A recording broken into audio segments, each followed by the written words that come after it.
அறிமுக உரையை வழங்குவார். வாழ்க வளமுடன் அம்மா. வாழ்க வாழ்க வளமுடன். வளமுடன். வாழ்க வளமுடன். அருணாச்சலம் ஐயா, உங்க வாய்ஸ் வந்து கொஞ்சம் சவுண்ட் வருதுங்கய்யா. நீங்க ஓப்பனா பேசி பாருங்க. வாழ்க வளமுடன். வாழ்க வளமுடன். அனைவருக்கும் காலை வணக்கம். ஐயா ஐயா, உங்க அனுமதியோட உங்களை பத்தின ஒரு சிறிய அறிமுகம் கொடுக்க ஆசைப்படுறோங்க ஐயா. வாழ்க வையகம். வாழ்க. ஒரு நிமிஷம் மியூட் பண்ணிக்கிறேங்க ஐயா. நீங்க பேசும்போது சவுண்ட் வரல. ஒரு நிமிஷம். வாழ்க வையகம். வாழ்க வையகம். வாழ்க வளமுடன். குரு வாழ்க, குருவே துணை. உலக சமுதாய சேவா சங்கம், ஸ்கை, நார்வே, டென்மார்க் மனவளக்கலை மன்றங்கள் இணைந்து நடத்தக்கூடிய இந்த கூட்டுத்தவத்தில் ஒவ்வொரு ஞாயிற்றுக்கிழமையும் அனுபவம் வாய்ந்த மூத்த பேராசிரியர்களின் சிறப்பு சிந்தனை இடம்பெற்று வருகிறது. அந்த வகையில் நம்முடன் இன்று இணைந்துள்ள பெரும் மதிப்பிற்கும் அன்பிற்கும் உரிய மூத்த பேராசிரியர் டாக்டர் ஜே. அருணாகரன் ஐயா அவர்களை பற்றிய அறிமுகத்தை உங்கள் முன் சமர்ப்பிப்பதில் பெருமகிழ்ச்சி அடைகிறோம். ஐயா அவர்கள் ஓய்வு பெற்ற பேராசிரியர் மற்றும் தலைவர் உட்சுரப்பியல் துறை, அடிப்படை மருத்துவ அறிவியல் முதுகலை நிறுவனம், சென்னை பல்கலைக்கழகத்தில் ஓய்வு பெற்றிருக்காங்க. மூத்த பேராசிரியராக எம்எஸ்சி, எம்பில், பிஹெச்டி எண்டோகிரைனாலஜி கல்வி தகுதியாக மிகப்பெரிய படிப்புல படிச்சிருக்காங்க. உட்சுரப்பியல் துறை, அடிப்படை மருத்துவ அறிவியல் முதுகலை நிறுவனம், சென்னை பல்கலைக்கழகத்துல 1986 முதல் 2016 வரை பேராசிரியராகவும் தலைவராகவும் பணியாற்றி இருக்கிறார்கள். ஆராய்ச்சி இயக்குனராக பல்கலைக்கழகத்துல 2016 முதல் 2018 வரை ஐயா அவர்கள் பணி செய்துள்ளார்கள். முனைவர் குழு உறுப்பினராகவும் ஸ்ரீ ராமச்சந்திரா பல்கலைக்கழகம், சத்யபாமா பல்கலைக்கழகம், பாரதிதாசன் பல்கலைக்கழகம், வேல்ஸ் பல்கலைக்கழகம், கேரளா பல்கலைக்கழகம், மேலும் பல்வேறு பல்கலைக்கழகங்களில் வெளி ஆய்வாளராக பணியாற்றி வருகிறார்கள். ஆராய்ச்சி துறையில பாத்தீங்கன்னா மூலக்கூறு மற்றும் இனப்பெருக்க உட்சுரப்பியல், சுற்றுச்சூழல் உட்சுரப்பியல், நியூரோ எண்டோகிரைனாலஜி, நாளமில்லா புற்றுநோய் மற்றும் ஆண்ட்ரோலாஜி அதுல ஆராய்ச்சி ஐயா அவர்கள் செய்திருக்கிறார்கள், இன்னும் செய்து வருகிறார்கள். மதிப்பாய்வு செய்யப்பட்ட இதழ்ல 140க்கும் மேற்பட்ட ஆய்வு கட்டுரைகள் ஐயா அவர்கள் வெளியிட்டுள்ளார்கள். 24 மாணவர்களுக்கு முழு நேர முனைவர் பட்டம் பெற வழிகாட்டியுள்ளார்கள், அதாவது கைடாக. மேலே உள்ள அந்த துறையில் பட்டம் UGC, GST, DBT, ICMR, AYUSH போன்ற இந்திய அரசின் ஆராய்ச்சி திட்டங்கள் கையாளப்படுகிறது. சிஎஸ்ஐஆர் மற்றும் பல்கலைக்கழகம் சிறந்த திறன்களை கொண்டு இதெல்லாம் வெளியிட்டு வருகிறது. புகழ்பெற்ற பத்திரிகைகள் மற்றும் செய்தி மடல்களையும் ஆராய்ச்சி குழுக்கள் ஐயாவது வெளியிடப்பட்டுள்ளது. பயோமெடிக்கல் சயின்ஸ்ல முதுகலை திட்டத்துக்கான ஆசிரியர் ஆலோசகராகவும் என்எஸ்எஸ் திட்ட அலுவலராகவும் ஐயா அவர்கள் இருந்துள்ளார்கள். மனவளக்கலை யோகாவில் யோகமும் மனித மாண்பும் முதுகலை பட்ட படிப்பில் தேர்ச்சி பெற்றவர். 2013 மார்ச் 21 வரை ஸ்கை பேராசிரியராக அற்புதமான ஒரு அருட்சேவை செய்து வருகிறார்கள். உலக சமுதாய சேவா சங்கம் ஸ்மார்ட் இயக்குநர்கத்தால் 2024 ஞானாசிரியர் விருது பெற்றுள்ளார்கள். தேசிய மாநாடுகள், சிம்போசியா, பட்டறைகள், உட்சுரப்பியல், இனப்பெருக்க உடலியல் அறிவியல் இதழில் தலையங்க உறுப்பினராகவும் ஐயா இருந்துள்ளார்கள். இவரோட இன்னும் அவ்வளவு ஒரு அத்தனை சிறப்புகள், கல்வி தகுதியாக எனக்கு அது படிக்க பிரமிப்பா இருந்தது. எவ்வளவு விஷயங்கள் என்னன்னா, இதெல்லாம் வந்து ஆராய்ச்சி பண்ணும்போது இது சாமிஜியோட தத்துவங்களோட இணைந்து பயணிக்குங்கிறதுல எள்ளளவும் சந்தேகம் இல்லை. இல்ல இந்த மனவளக்கலை பயிற்சிகளை ஐயா எடுத்துக்கொண்டு சிறப்பான சேவை செய்து வர்றாங்கன்னா அவங்களோட ஆய்வு அறிக்கைகள் எல்லோரும் ஒப்பிடு கண்டிப்பா செய்திருப்பாங்க. அந்த வகையில் ஐயா அவர்கள் இன்று நம்மோடு இணைந்துள்ளது நமது பாக்கியமே. இவ்வளவு சிறப்புகள் வாய்ந்த பேராசிரியர் அருள்நிதி அருணாகரன் ஐயா அவர்கள் எதிலும் இயங்கும் இயக்கம் நானே எனும் இறை தத்துவத்தை நம்மோடு தத்துவங்களை நமக்கு பகிர்ந்து கொள்ள வந்துள்ளார்கள். ஐயா அவர்களை நார்வே, டென்மார்க் மனவளக்கலை மன்ற அமைப்பின் சார்பிலும் இங்கு குழுமையுள்ள சான்றோர் பெருமக்களின் சார்பிலும் வாழ்த்தி வணங்கி வரவேற்று அமர்கிறோம். நன்றி ஐயா. வாழ்க வளமுடன் ஐயா. நீங்க துவங்கலாம் ஐயா. வாழ்க வளமுடன். வாழ்க வையகம். வாழ்க வையகம். வாழ்க வளமுடன்.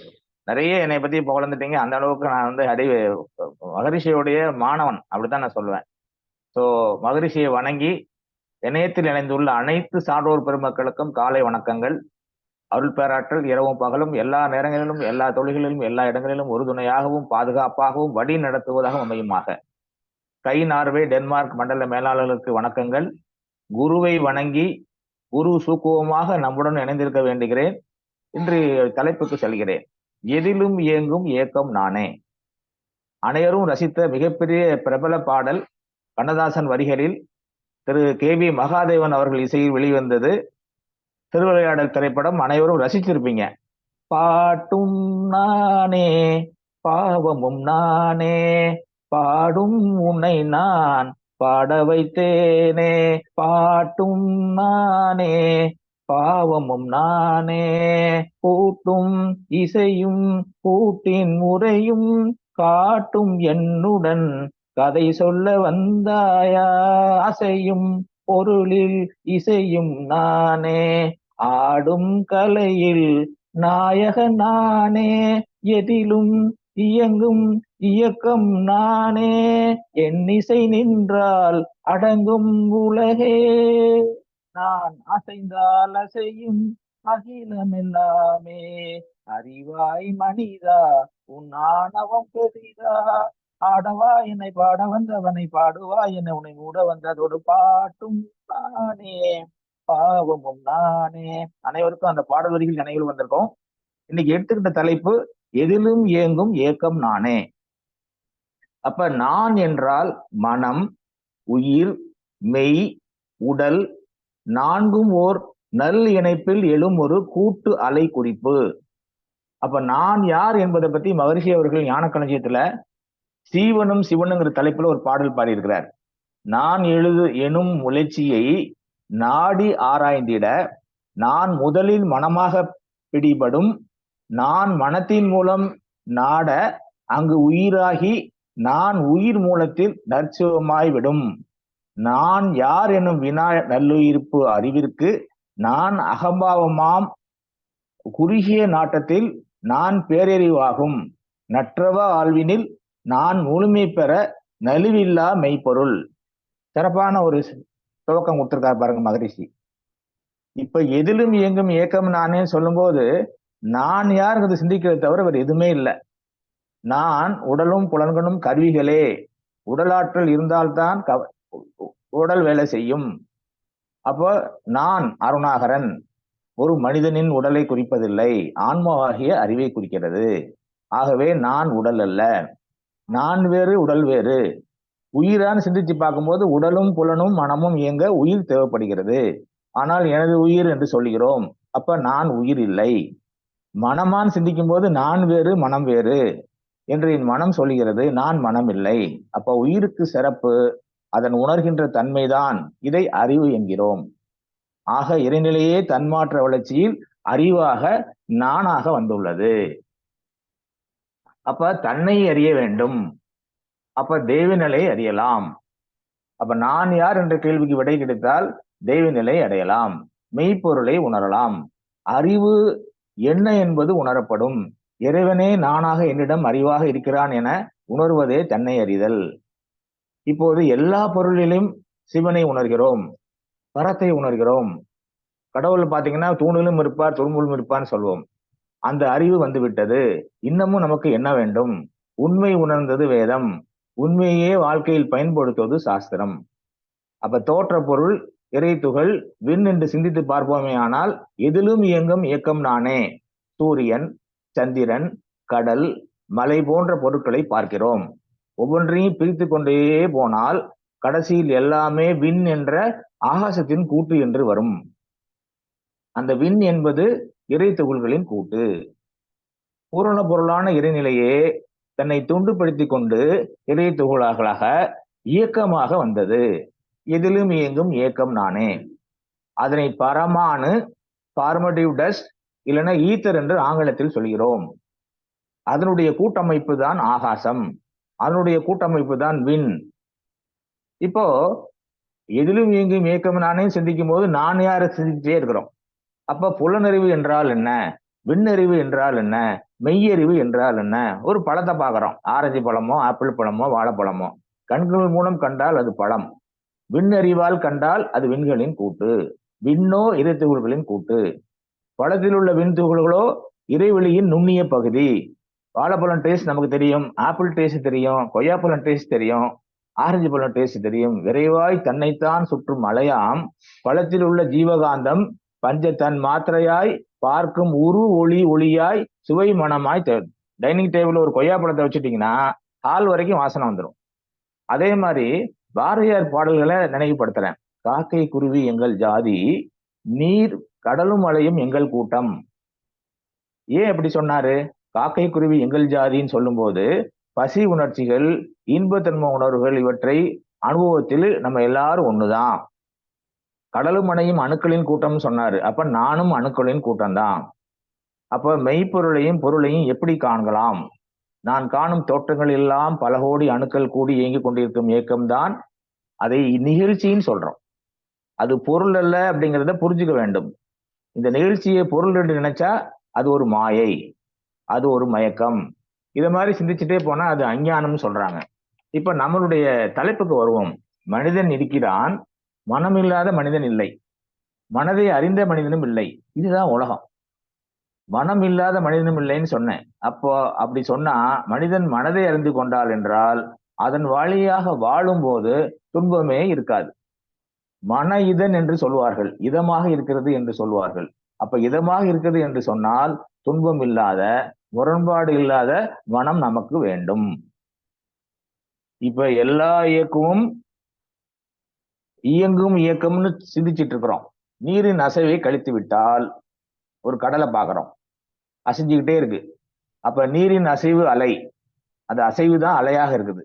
அந்த அசைவை கழிச்சிட்டீங்கன்னா அலை நின்று விட்டுறது என்று அர்த்தம். நீர் என்பதற்கு நீர் என்பது அலைக்கு உட்பொருளாக உள்ளது. கடல் அலை பாயிட்டே இருக்குது. அந்த நீர் என்பது அலைக்கு உட்பொருளாக இருக்கிறது. அந்த உட்பொருளை தான் உள்மை, உண்மை என்று சொல்லுகிறோம். அந்த மை விகுதி வைத்து உண்மைன்னு சொல்லும் போது அந்த உண்மை எந்த பொருளிலும், எந்த இடத்திலும், எந்த செயலிலும் உணரக்கூடிய ஆற்றல் மனிதனுக்கு தான் உள்ளது. அப்ப உண்மையை எந்த பொருளிலும், எந்த இடத்திலும், செயலிலும் உணரக்கூடிய ஆற்றல், அந்த உண்மையே மேன்மையாக, அதாவது சிறப்பாக, புலன்களுக்கு கவர்ச்சியாக பல இடத்துல பாக்குறோம். அந்த உண்மையை கவர்ச்சிகரமாக வாழ்க்கை பயணத்துல கொண்டு செலுத்திக்கிட்டே இருக்கிறாங்க, பளிச்சுன்னு தெரிகிற மாதிரி. அப்போ மனிதன் மனதால், மனிதனுடைய அறிவால் உணர்ந்து கொள்ள முடியாத ரகசியம் உலகில் இல்லவே இல்லை. உலகம் எங்கே இருந்து தோன்றியதோ அதே மூலத்திலிருந்து வந்தவன் தான் மனிதன். எத்தனை கோடி ஜீவராசிகள் தோன்றியனவோ ஒன்றன் பின் ஒன்றாக, ஒன்றிலிருந்து ஒன்றாக கடைசியில் மனிதன். பிரபஞ்ச தன்மாற்றம், ஓரறிவு, ரெண்டறிவு, மூவறிவு, நாலறிவு, ஐந்தறிவு, ஆறறிவு மனிதனாக மனித உருவில் இருந்து கொண்டு ஆனால் விலங்கு செயல்களை செஞ்சிட்டு இருக்கிறான். அப்ப மனித உருவில் இருந்து கொண்டு விலங்கின குணமோ செயலோ ஆட்சியில் இருக்குமே ஆனால் பொருத்தம் இல்லை. பொருந்தாத தன்மைதான் குற்றங்களாகவும், சிக்கல்களாகவும், துன்பங்களாகவும், வியாதிகளாகவும், பகை, போர் முதலியவைகள் வருகின்றன. அறிவிற்கு இறைநிலையில் இருந்து உண்மை நிலையில் இருந்து வேடுபவருக்கு என்ன ஆற்றல் வேண்டும்னு சிந்திக்கிறார் அப்படின்னு பார்க்கும்போது, அறிவிற்கு இறைநிலையிலிருந்து உண்மை நிலையில் இருந்து வேறுபடுவதற்கு, மாறுபடுவதற்கு, முரண்படுவதற்கு நாமே தான் காரணம். நமக்கு எல்லாமே தெரியும், ஆனா நான் என்ன பண்றோம்? அறியாமை, அலட்சியம், உணர்ச்சி வயம், இக்னரன்ஸ், நெகிலிஜென்ஸ் அண்ட் எமோஷன். இவை நம்மகிட்ட இருந்து நம்மளை என்னதான் மனவளக்கலையில நம்ம எவ்வளவு ஆழமா இருந்தாலும் இது மூன்றிலிருந்து முரண்பட்டு வாழ்ந்து, வேறுபட்டு, மாறுபட்டு, முரண்பட்டு வாழ்ந்து கொண்டே இருக்கிறோம்.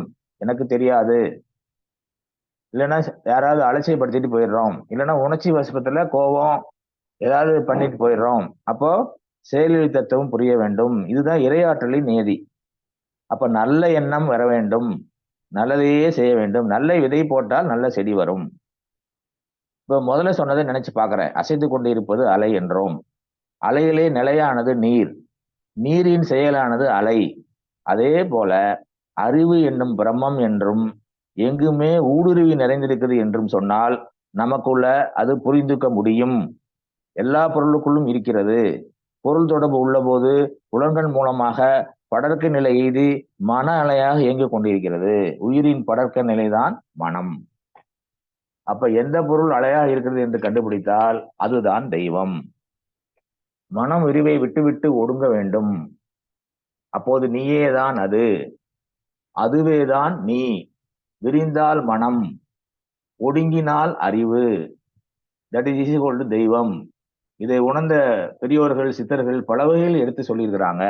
இப்ப தாய்மானவர் பாடலை சிந்திக்கலாம். அங்கிங்கே நாடுவது எங்கும் பூரணமாய் ஆனந்த பூர்த்தியாகி அருளோடு நிறைந்தது எது? இந்த தாய்மானவர் பாடல் தான் மகரிஷியை ஆழமாக சிந்திக்க வச்சு இன்னைக்கு தத்துவ ஞானி வேதாத்திரி மகரிஷின்னு உலகம் ஃபுல்லா இருக்கிறதுக்கான காரணம் அந்த தாய்மானவர் பாடலுடைய வரிகளும் அந்த கான்செப்ட் தான் மகரிஷி அந்த அளவுக்கு நம்மளை கொண்டு வந்துட்டு சேர்ந்திருக்கிறதுமாக நம்ம நிறைய வாழ்க்கை விளக்கங்கள்ல மகரிஷி சொல்லியிருக்கிறாங்க. ஸோ தன்னுருள் வெளிக்கு உள்ளே அகிலாண்ட கோடியெல்லாம் தங்குபடி இச்சை வைத்து உயிருக்கு உயிராய் தலைத்தது எது? மனவாக்கினில் தட்டாமல் நின்றது எது? சமய கோடிகளெல்லாம் தம் தெய்வம் எம் தெய்வம் என்று எங்கும் தொடர்ந்து எதிர் வழக்கிடவும் நின்றது எது? எங்கனும் பெருவழக்காய் யாதினும் வல்ல ஒரு சித்தாகி இன்பமாய் என்றைக்கும் உள்ளது எது? மேல் கங்குல் பகல் அற நின்ற எல்லை உள்ளது எது? அது கருத்திற்கு இசைந்ததுவே கண்டனவெல்லாம் மோன ஒரு வெளியாகவே கருதி அஞ்சலி செய்வோம். தாய்மானர் பாடலை மறுபடியும் வாசிக்கும் போது அந்த மோன உருவாக உள்ள சுத்தவெளி, அந்த மோன உருவாக உள்ள பிரம்ம நிலை, அதுவே அணுவாகி அணுக்கள் கூடி பஞ்சபூதங்களாகி உயிர்களாகி உலகங்களாகி உள்ளது. அதை உணர்ந்து கொண்டோமே ஆனால் எல்லாமே அந்த முழு முதற் பொருளாக உள்ள சுத்தவெளிதான் பிரம்மநிலை கடவுள் என்பதை அறிந்து கொள்ளலாம். இப்ப எதிலும் இயக்கம் இயங்கம் நானேன்னு டிஸ்கஸ் பண்ணிட்டு இருக்கும்போது ஒவ்வொரு நகிழ்வுகளும் நம்மளால புரிஞ்சுக்க முடியுது. விண் வேறு மனம் வேறு.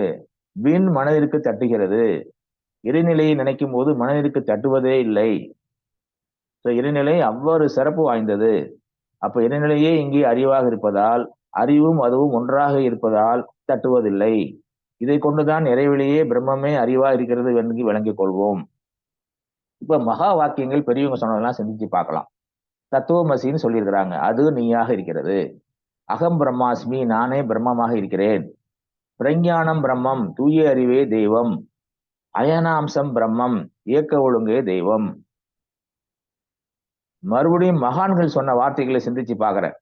உன்னையே நீ அறிவாய் சாக்ரட்டிஸ், அறிவேதான் தெய்வம் தாய்மானவர், அகத்ததுதான் மெய்ப்பொருள் திருவள்ளுவர். ஆனால் மகரிஷி அவர்கள் சொன்னது சுயமா சிந்தித்தே தெளிவாய். அப்ப சுயமா சிந்தித்தே தெளிவாய்ங்கிற கான்செப்டை அருட்தந்தை மகரிஷி அவர்கள் மனித குலத்துக்கே கொடுத்த ஒரு கொடையாக நினைக்கிறேன். இப்ப உன்னையே நீ அறிவாய்ன்னு சொல்லும் போது சாக்ரட்டிஸ் சொன்ன தத்துவத்தை திங்க் பண்ண தோணுதுங்க. அவரு எப்படி சொன்னார்? இளைஞர்கள் எல்லாத்தையும் கூப்பிட்டுட்டு உன்னையே நீ அறிவாய்ன்னு சொன்னாரு. அது எத்தனையோ வருடங்கள் முன் நடந்த உண்மையை எல்லாருக்கும் நினைத்து பார்க்கறக்கூடிய சூழ்நிலை இப்ப எனக்கு இருக்கு. அங்க இருக்கிற அரசியல்வாதிகள் சாக்ரட்டிஸை இந்த மாதிரி சொன்னா நாட்டையே கெடுத்துருவார் அவரு அப்படின்னு சொல்லிட்டு அரசியல்வாதிகள் சாக்ரட்டிஸை கொலை செய்வதற்கு தீர்மானம் பண்ணி விட்டார்கள், தண்டித்து விட்டார்கள். எப்படி தண்டித்தாங்க? கோணியம் என்ற விஷம் கொடுத்தார்கள். அது விஷத்தின் தன்மை சாப்பிட்டால் காலிலிருந்து கொஞ்சம் கொஞ்சமாக மேலே மரத்துக்கிட்டே வரும். மரத்துக்கிட்டே வரும்போது இருதயத்துக்கிட்ட வந்தோன்னா அப்படியே இறந்து விடுற சூழ்நிலை தான் அந்த கொடிய விஷத்துக்கு. அப்ப இளைஞர்களுக்கு அறிகுறி சொன்ன சாக்ரட்டிஸுக்கு நிலைமை அந்த காலத்துல எப்படி இருந்தது? அப்புறம் திருப்பி என்ன சொன்னாங்க? விஷம் கொடுத்ததுக்கு அப்புறம் இப்போதாவது ஒத்துக்கொள், நீ சொன்னது தப்பு என்று என கேட்டார்கள். ஆனால் அவர் என்ன சொன்னார் தெரியுமா? உண்மையை உணர்ந்த பிறகு அதை மறக்க முடியுமா, அதை மறுக்க முடியுமா? அப்படி பேசிக்கிட்டே உண்மையை விளக்கி கொண்டே அதை சாப்பிட்டு விட்டு கொஞ்சம் கொஞ்சமாக சாக்ரட்டிஸ் உயிர் விட்ட கதைகளை நம்ம சரித்திரத்தை வாசிக்கிறோம். ஸோ உன்னையே அறிவாங்கிறத அந்த காலத்திலேயே நமக்கு பெரியவங்க சொல்லி வச்சிருக்கிறாங்க. மறுபடியும் முற்றறிவு என்றால் என்ன, சிற்றறிவு என்றால் சிந்திக்கலான்னு பார்க்கும்போது நாம் காணக்கூடிய எல்லா பொருள்களாகவும் எல்லாம் உள்ள இறைநிலையே தன்மாற்றனால் வந்ததனால் அங்கே முற்றறிவாக இருந்தது இப்போது இயற்கை நீதி என்ற பெயரில் சிற்றறிவாக இருக்கிறது, இயற்கை நீதியாக நடந்து கொண்டே இருக்கிறது. அடுத்தது ஆறாவது அறிவை பத்தி சிந்திக்கணும். ஜீவனாக வரும்போது உணர்ச்சி உள்ளதாக இருக்கிறது. ஜீவனாக நம்ம இருக்கும்போது உணர்ச்சி உள்ளதா, மனிதனுடைய சிறப்பு அது. மனிதனிடம் அந்த உணர்ச்சிகள் எல்லாம் கடந்து அறிவு என்பது என்ன, நான் யார் என்பது தன்னையே திரும்பி பார்க்கிற சூழ்நிலை. அப்ப அறிவை அறிந்து கொள்ளக்கூடிய அறிவின் உயர்நிலை தான் நம்மகிட்ட எல்லாத்திட்டையும் இருக்குது. அப்போ சடப்பொருள்ல அறிவு இருக்குது. அப்ப அமைப்பு, துல்லியம், இயக்க ஒழுங்கு, order of function, pattern, precision, regularity.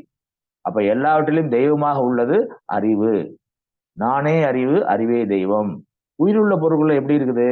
உணர்தல், துய்த்தல், பிரித்துணர்தல், காக்னிஷன், எக்ஸ்பீரியன்ஸ், டிஸ்கிரிமினேஷன்.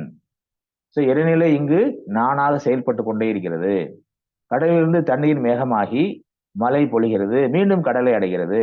இதை போன்றே மெய்ப்பொருளே அணுவாகி, மெய்ப்பொருளே பஞ்சபூதங்களாகி, மெய்ப்பொருளே உயிராகி, மனிதராகி, இனி மனிதன் 6வது மேலோங்கப்பட்டு தன்னிலையைதான் பிரம்மம் என்ற நிலையை அடைய வேண்டும். அதுவரை மனிதனுக்கு அமைதி கிடையாது. அப்ப மனதை உள்நோக்கி உள்முகமாக அகநோக்கி திரும்பினீங்கன்னா, தவம் செஞ்சாதான் உயிரின் மூலநிலையை காணும் ஒரு பிரம்மத்தை உணர முடியும். அந்நிலையை அடையும் போதுதான் நான் வேறு நீ வேறு இல்லை, அதுவாக நானாக இருக்கிறது. அப்ப சமம் பிளஸ் ஆதி, அதுதான் மெய் விளக்கம். அறிந்தது இறை, வளர்ந்தது அன்பு. எல்லா பொருளும் இறைநிலையே உயிராக இருக்கிறது, அதுதான் அறிவு. இறைநிலையே சூழ்நிலையால் துன்பப்படுகிறது, துன்பத்தை நீக்குவதும் இறைநிலைதான். இறைநிலையின் வெளிப்பாடே அன்பும் கருணையும்.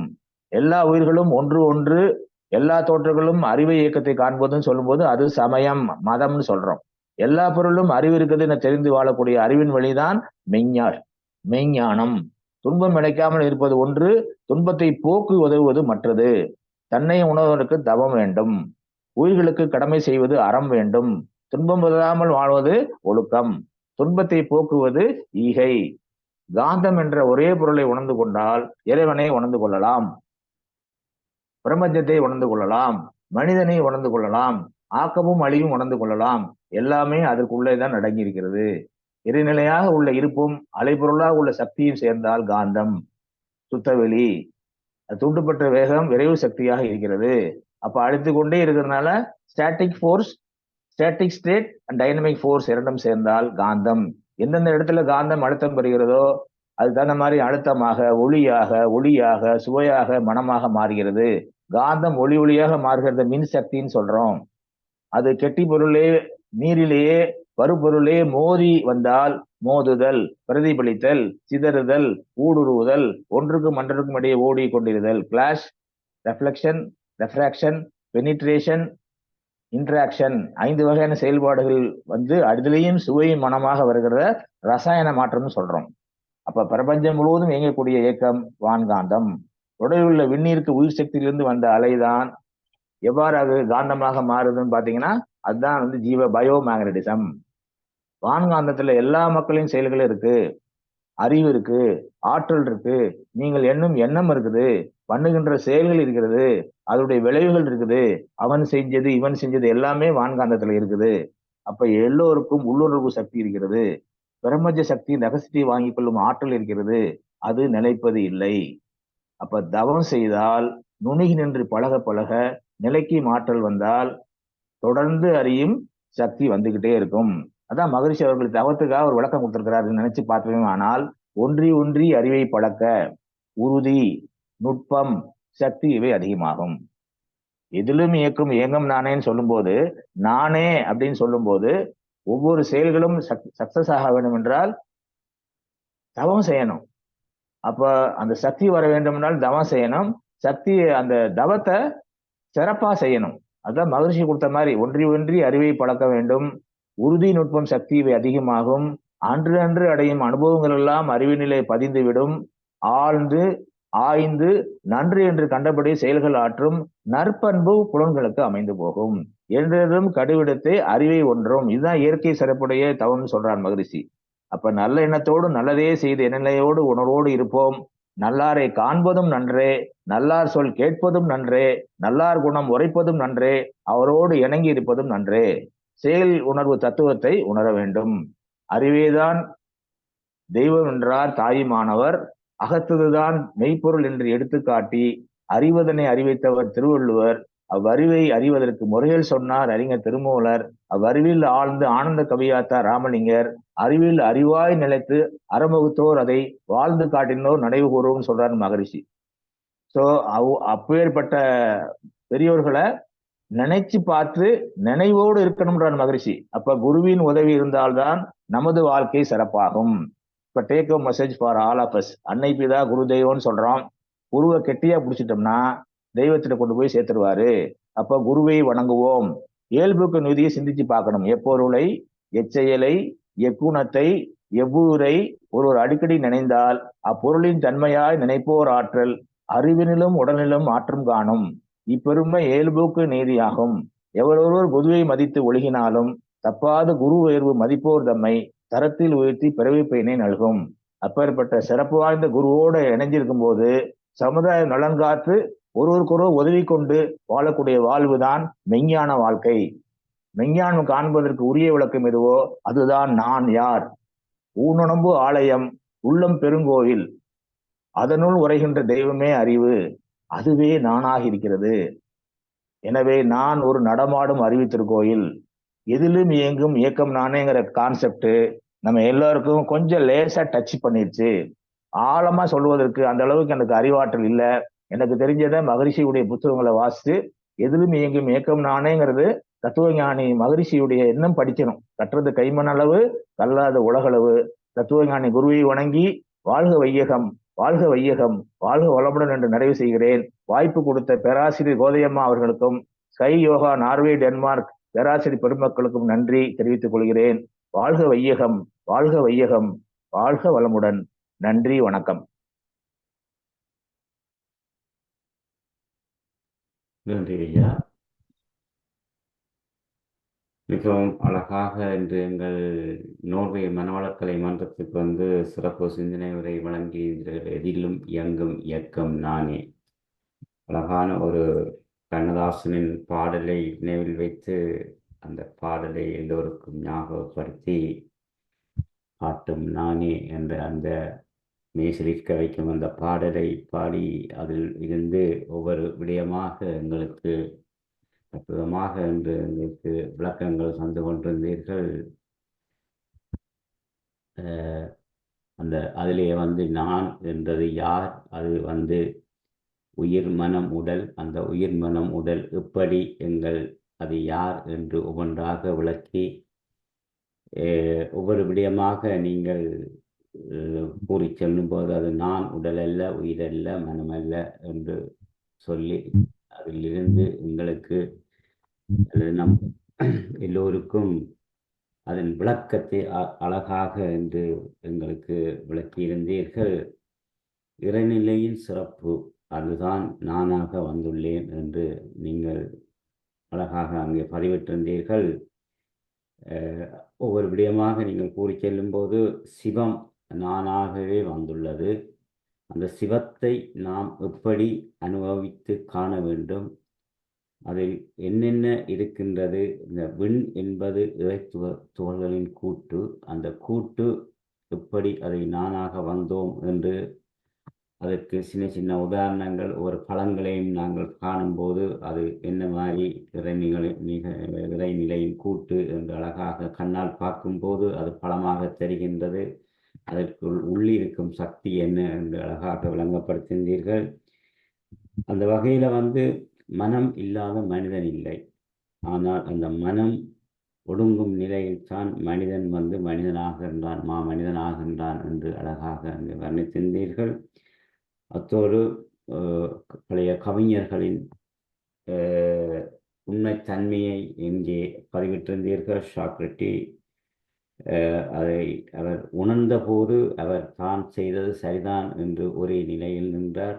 அந்த நிலையில் இருந்தவர் மாறவும் இல்லை, அவருக்கு விஷம் கொடுத்து கொல்லப்பட்ட. அந்த வகையில் நீங்கள் ஒவ்வொன்றையும் நீங்கள் உணர்ந்த பிறகு அது நீங்களாகவே இருப்பீர்கள். அது இறைநிலை எனக்கு தந்த பரிசு என்று அதை சாக்ரட்டி ஏற்றுக்கொண்டு அவர் மரணத்தை தழுவினார். அழகாக அங்கு வர்ணித்திருந்தீர்கள். காந்தம் என்ற இறைநிலையில் உணர்ந்து கொண்டால் எல்லாமே சாத்தியம்.